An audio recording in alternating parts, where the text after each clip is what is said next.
Friend দেখো আমি আজকে কি রান্না করছি। আজকে আমি রান্না করছি চুনো মাছের চচ্চড়ি। তো মাছটা আমি কিভাবে রান্না করি তোমরা দেখতে থাকো। এ দেখো মাছটা আমি ধুয়ে রেখেছি। এখন এর মধ্যে দেব পেঁয়াজ, দেব পেঁয়াজ একটু বেশি করেই দেবা, আর রসুন না দিলেও হয়, তবুও আমি একটু রসুন দিই। তো পেঁয়াজটা দিচ্ছি দেখো, আর এখানে দুটো রসুন থেতো করে রেখেছি, রসুনটা আমি দিয়ে দিচ্ছি। আর দেব টমেটো, দেব টমেটোটা অবশ্যই দেবে তোমরা। তো টমেটোটা দিয়ে দিচ্ছি। এরপর দেব সর্ষের তেল, দেবা একটু বেশি করে তেল দেবা। এই মাছটা অন্যরকমভাবে আমি করছি, তো তেলটা হলো বেশি করেই দেবা, তেলেই সিদ্ধ হবে মাছটা। তো এই দেখো তেলটা আমি দিয়ে দিচ্ছি। এরপর দেব লবণ। লবণ তোমরা যেমন অনুযায়ী, তোমরা যেমন লবণ খাও তেমনই দেবা। এ দেখো আমি দিয়ে দিচ্ছি লবণ। এরপর দেব আমি হলুদ। হলুদও তোমরা যেমন খাও সেমনই দেবা। হলুদটা আমি একটু বেশি খাই, তার জন্য হলুদটা একটু বেশি করেই দিচ্ছি। আর দেব জিরের গুঁড়ো।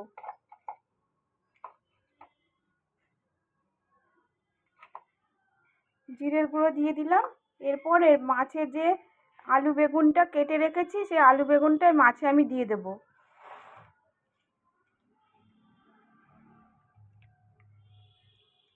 আর দিয়ে দিচ্ছি কয়েকটা কাঁচা লঙ্কা চিড়ে রেখেছিলাম, কাঁচা লঙ্কাগুলো দিয়ে দিলাম 4-5টা মতন। তোমরা যেমন ঝাল খাও তেমনই দেবে লঙ্কা। তো দেখো, আর আলুগুলো দিয়ে দিচ্ছি।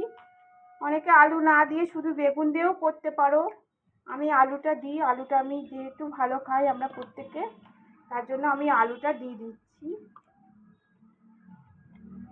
দেখো এরপর আমি মাছটা খুব ভালোভাবে মাখবো, খুব সুন্দরভাবে যত্নভাব করে মাখতে হবে, নাহলে কিন্তু মাছের চচ্চড়িটা ভালো হবে না। তোমরা যত ভালো করে মাখবে ভালো, তত মাছের চচ্চড়িটা মানে সাধারণ খেতে লাগে, সুন্দর হবে। তো আমি দেখো মাছটা ভালো করে মেখে নিচ্ছি। মেখে নিয়ে আর কিছু দিতে হবে না, আমি সবই দিয়েছি। এবার কিছুক্ষণ রেখে দেবো 5 মিনিট মতন।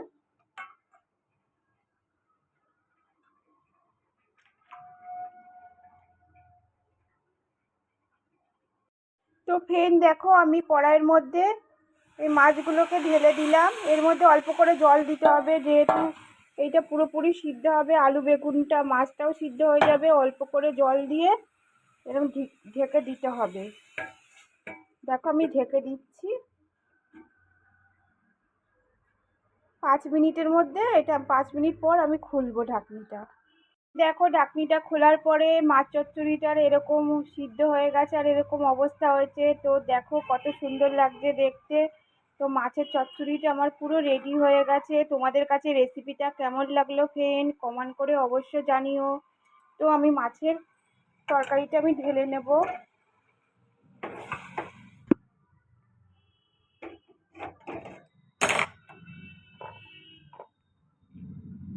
দেখো ফ্রেন্ড কত সুন্দর লাগছে দেখতে, এর মধ্যে কোনো মশলা ছাড়া এত সুন্দর রান্না। তোমরা তোমরাও বাড়িতে এরকমভাবে ট্রাই করে দেখো। একেবারে কম মশলায় এত সুন্দর খেতে হয়, মানে বলার মতন না। তো তোমাদের কাছে রেসিপিটা সুন্দর লাগলে অবশ্যই কমেন্ট করে রেখো।